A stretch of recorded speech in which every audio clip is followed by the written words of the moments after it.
2013-cü ildə Amerika Birləşmiş Ştatlarında bir düymə basıldı. Bu düymənin basılması nəticəsində Amerika Birləşmiş Ştatları bütün dünyada biabır və ifşa olundu.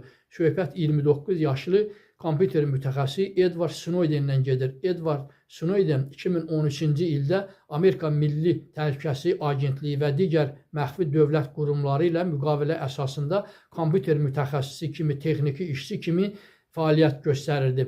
Belə ki, onun bəzi gizli məxfi sənədlərə də icazəli şəkildə çıxışı da var idi və sistemə nəzarət edirdi.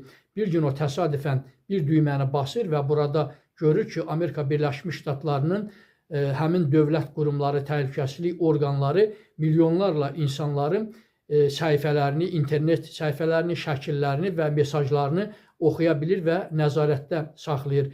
Həmçinin də burada tək lazım olan insanlar yox, lazımsız insanların da mesajları izlənilir və internetləri yoxlanılırdı. Belə də 2013-cü ildə Edward Snowden öz işindən ayrılır və Hong Konga gedir.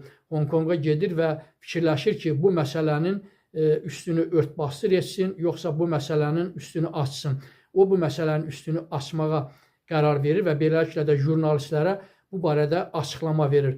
Və sonradan o Rusiyaya gəlir və Rusiyada 2020-ci ildə ona daimi yaşamaq hüququ verilir.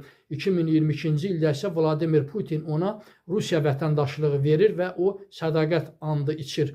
Belə videolar maraqlıdırsa kanalıma abunə ola bilərsiniz.